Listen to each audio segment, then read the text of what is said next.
Welcome to the Prophecy Club. Scary global digital ID so that no one's going to be able to buy or sell, save he had the mark in the name of the beast or the number of his name. We know it's coming. And everybody wants to know when Jesus is going to come, when is all this stuff going to happen? Well, one of the ways we can tell is by seeing things like digital ID come into place, because we know that that has to happen before we're eventually going to see the mark of the beast. The mark of the beast has to come before Jesus comes. Also, Genesis Gold called me yesterday and said, no, we do want to support Prophecy Club. And so they worked out a deal and they are helping us. And so if you need gold or silver, some kind of precious metal, 800, 200 gold, especially if you have an IRA or a 401k. So they're helping us, so we want to help them. The whole point is to get the word out to you. Speaking of which, I said I wouldn't be mentioning that we need money until we do need money, and yes, see what happens is people send it when I say I need it. But what we need is people to send so that I don't have to say we need it. Just it ought to just flow in. But anyway, yeah, we're needing your help. So there you go. All right. So cities nationwide are quietly deploying facial recognition technology to track your every move. Next article. Police use facial recognition continues to raise public concerns. Next article. Milwaukee Common Council members in opposition to facial recognition use by police. Okay, so now, what's the advantage of having cameras all over? Well, you can find out when people do bad things. And as long as the government is good and the people are getting caught there doing bad things, that's a good thing. But what happens when the Antichrist is ruling the planet, as we prophecy students know is coming? What happens when they're trying to catch everybody that doesn't have the mark of the beast? By having these cameras all over the place makes it easy for them to spot people. Now, right now they're talking about facial recognition, but we know from other prophecies that it eventually comes to a digital tracking system, meaning that we have some kind of a computer chip. And in other words, it'll make it easy to see if we have the computer chip.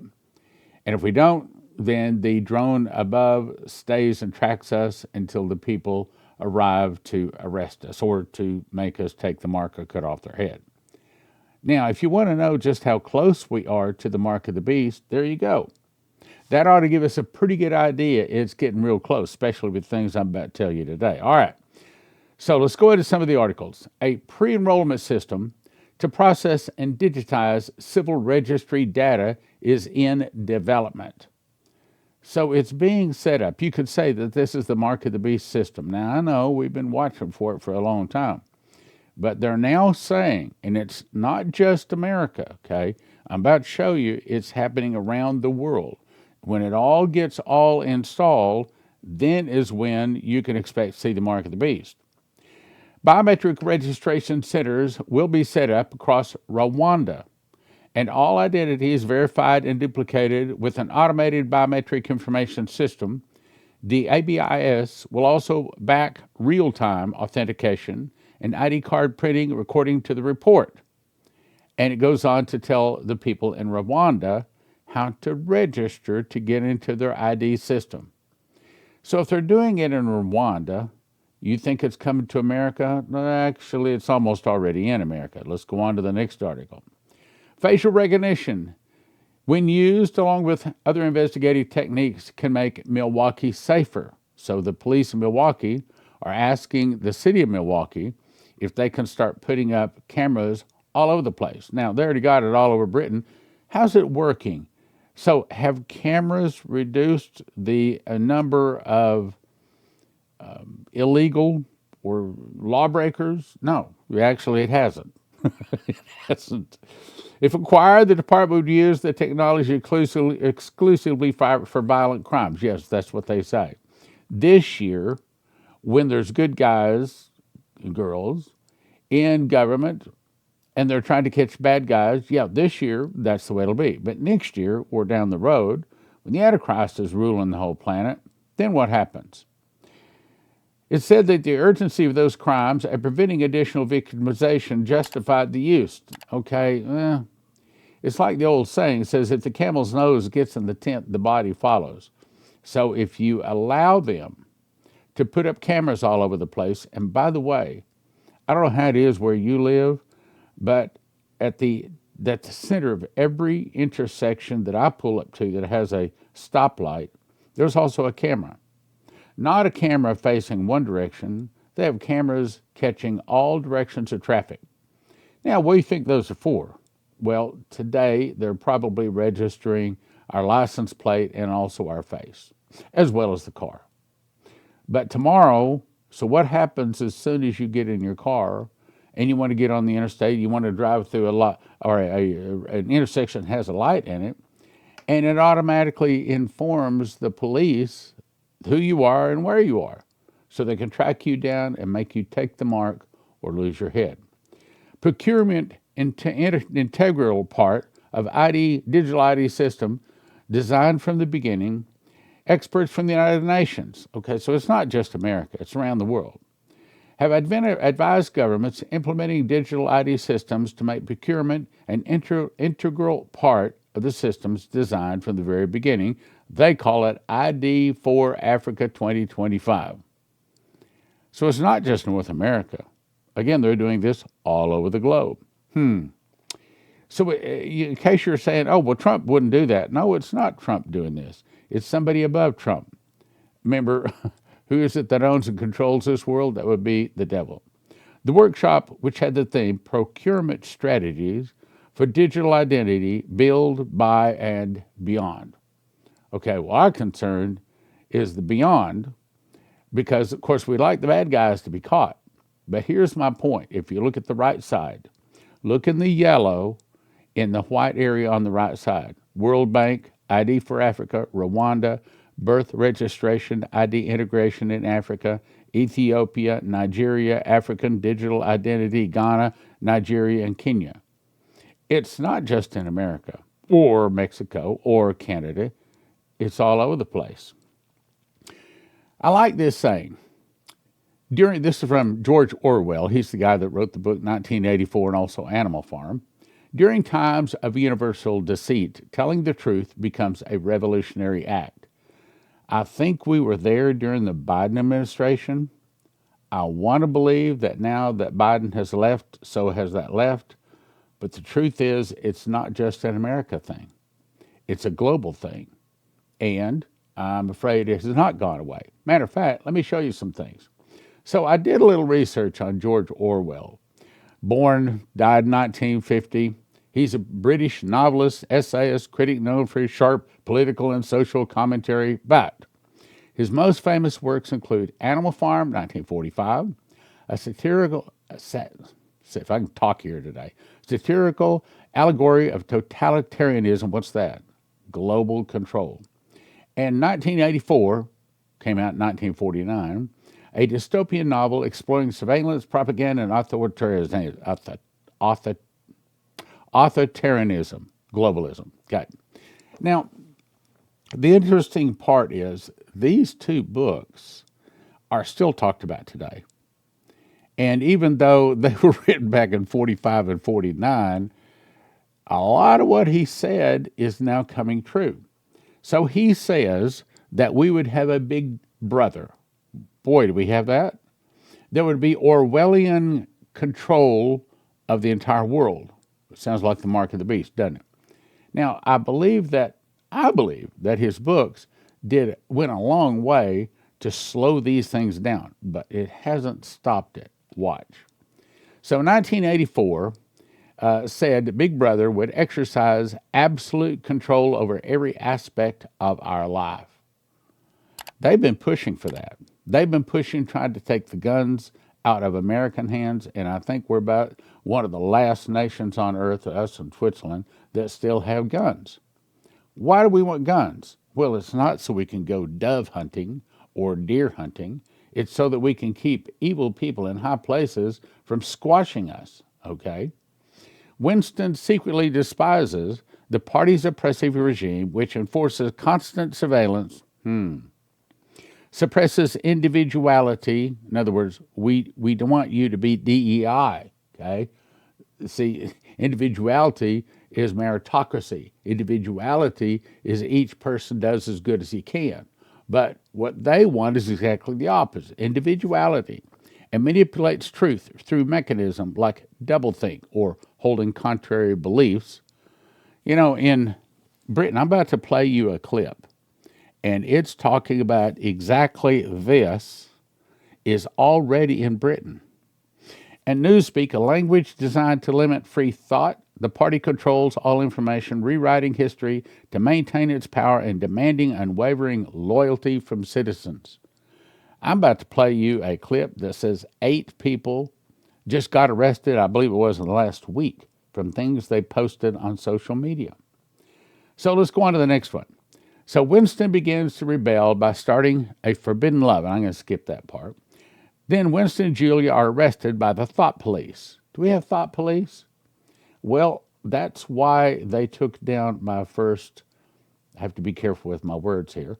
And that's another thing. I should not have to be careful with my words on social media. But that's why they deleted one of our channels. Why? Because I said something they didn't like. So we had 100,000 subscribers. They just deleted the channel.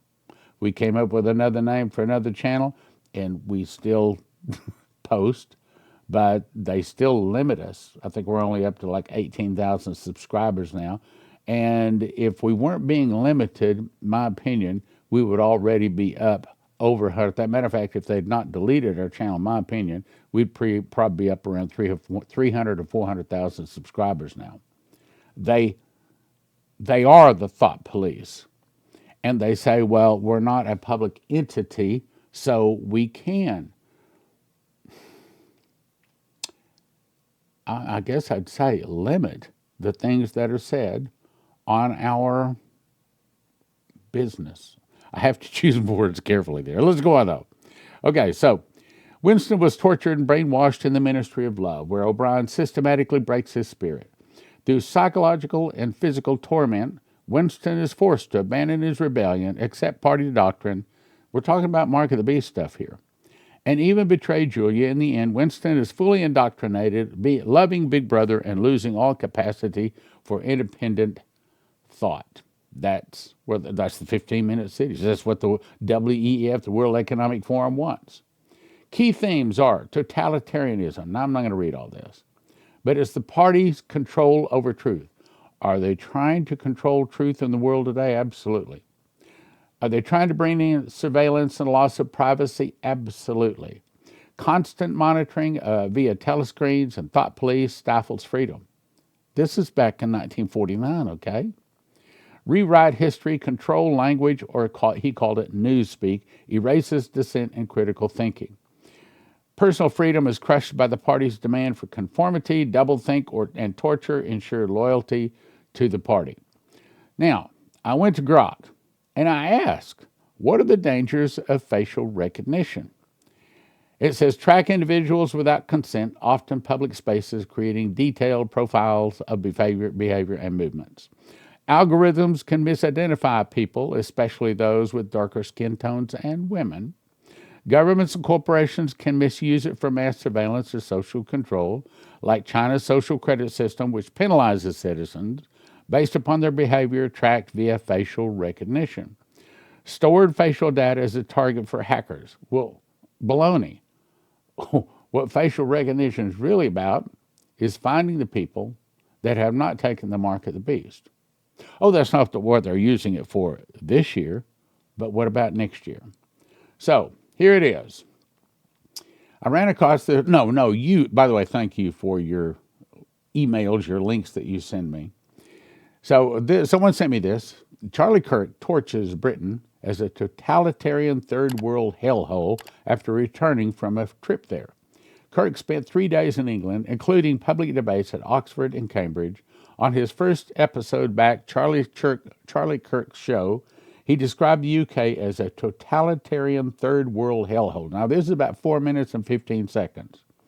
I thought it was good enough to play the whole thing. catch closely how much he's really saying it's not in America yet. But I'll tell you what, if Kamala had won, we would see this being put in America right now. And I want to believe Trump won't let it come into America as long as he's in charge. Watch carefully what Charlie Kirk says.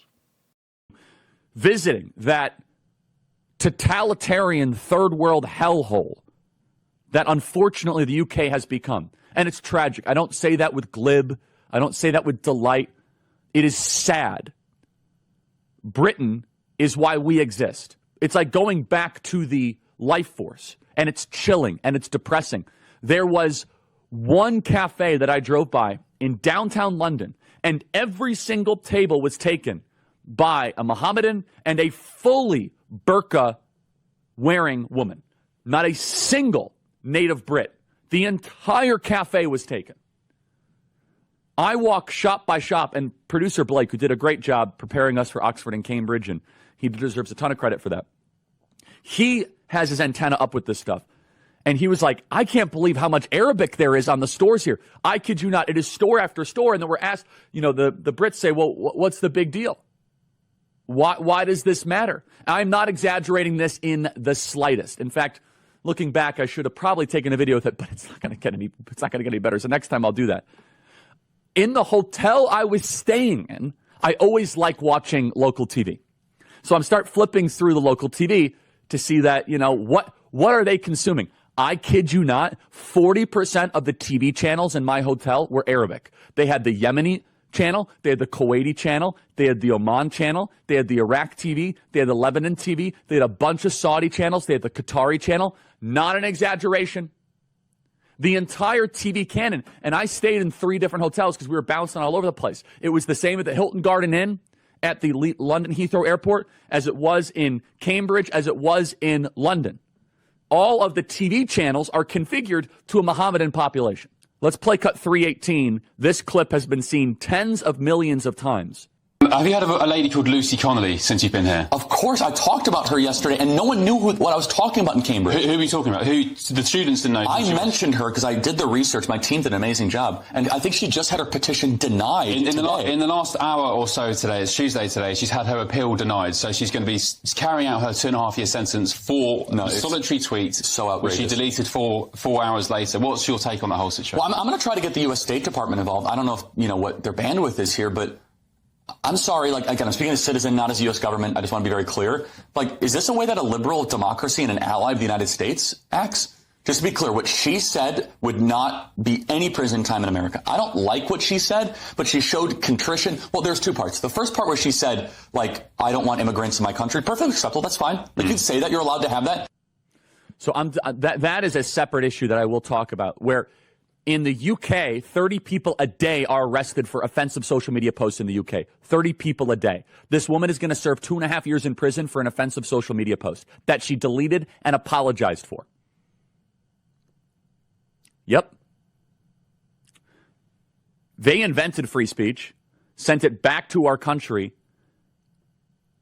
There's so much wrong with that country, and it is not worthy of making fun of. I mean, you can have some laughs and some comedy, but it is depressing. It is dark. And I came back literally kissing the ground when I came back from London yesterday, because there's a lot of problems with America.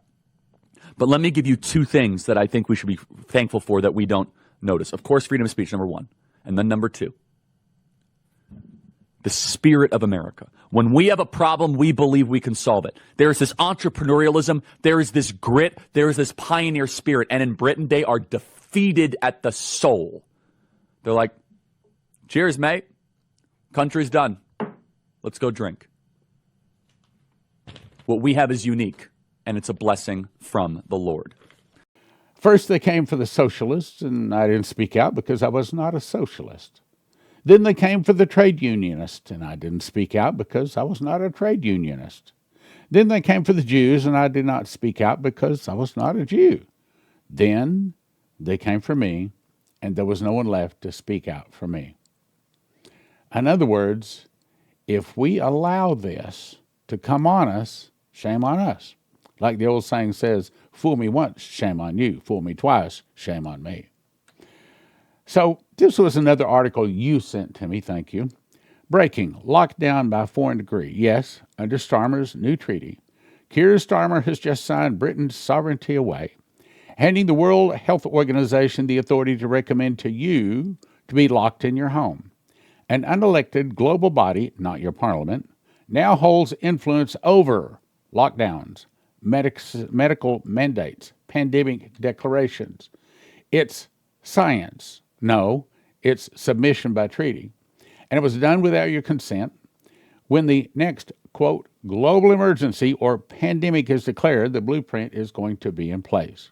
The WHO, World Health Organization, won't just advise anymore, they'll expect obedience. British democracy is being outsourced in the name of safety.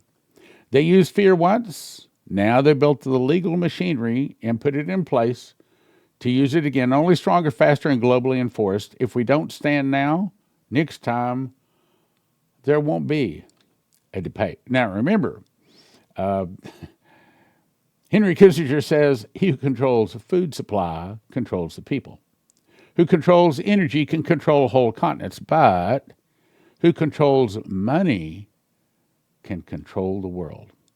So, yeah, if you can help us, if you need gold and silver, 800-200-GOLD. In 2021, I started making bread, and long story short is I believe God showed me that wheat is God's famine food, just like it was famine food back in the 7 years of plenty, 7 years of famine, days of Pharaoh and Joseph. And I believe that that's what God has planned to feed his people. And you get it by going to josephskitchen.com. 3 steps. First, you want to get a machine package. Second, you want to order 6 ingredients and watch some videos, download the recipes to be able to make the bread. josephskitchen.com. Most of your long-time storage food, emergency food, all of that, typically are talking $9,000, $10,000 to feed one person for a year. Joseph Kitchen can show you how to do it for around $1,000 a person, and your kids will actually eat it, and it's actually good for you. Here's some bread that I made. In my case, I lost weight, lowered my blood pressure, gives me more energy. I eat a morning, slice in the morning, slice in the afternoon, always a slice before I go play racquetball.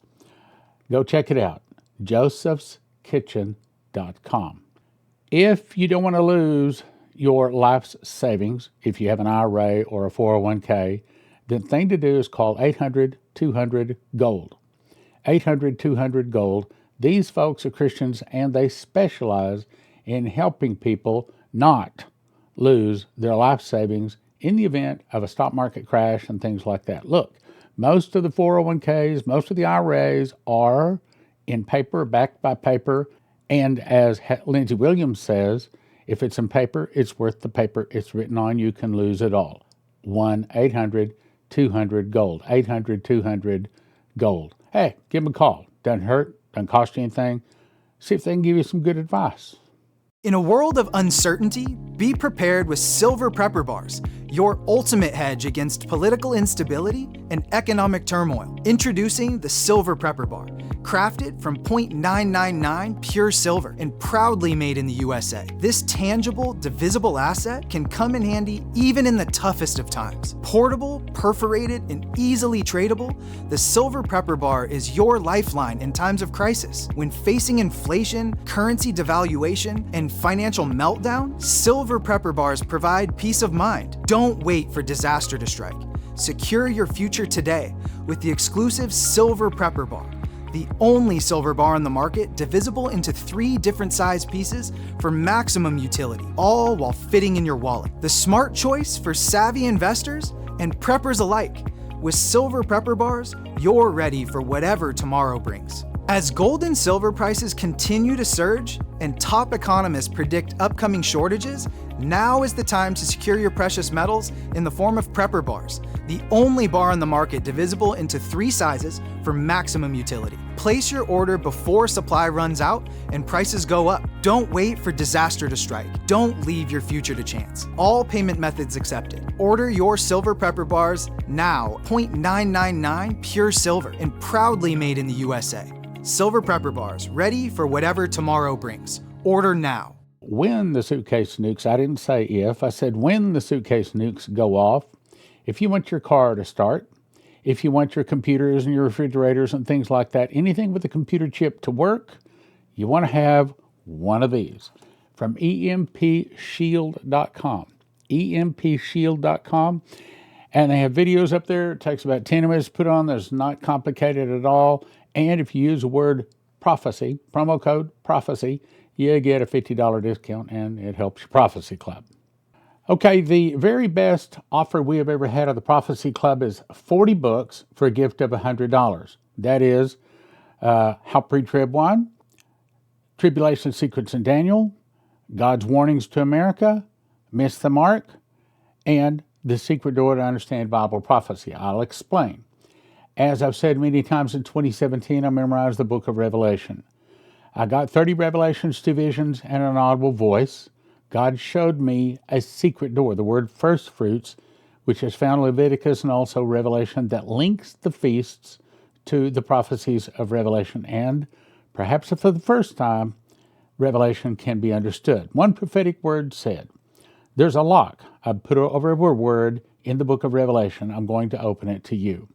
It will turn many books written on the end-time message into obsolete books. That's this book. Secondly, I put together a collection of the very best prophecies from 32 years in Bible prophecy: Dimitri Duduman, Michael Boldale, Leslie Johnson, Henry Groover, Shane Warren, Terry Bennett, Maurice Sklar, Augusto Perez, Doug Metzger, Bree Keaton, and more in God's Warnings to America. Also, how do you talk to people about the mark of the beast, especially if they worship another god? Well, simple way is give them this book. It's a quick read, takes about 3 hours to read it, but if they'll read 2 or 3 pages, they'll probably read the book, and if they read the book, they will never take the mark of the beast. It explains both the mark of the beast and also the number of the name, and it has these pictures in the book. Finally, How Pre-Trib Won. This book explains the truth about the rapture. It gives 4 foundations for the real truth about the rapture. It also answers 25 pre-trib questions, 1 for $20, each one of these typically, but don't do that. We offer them in shrink-wrap sets.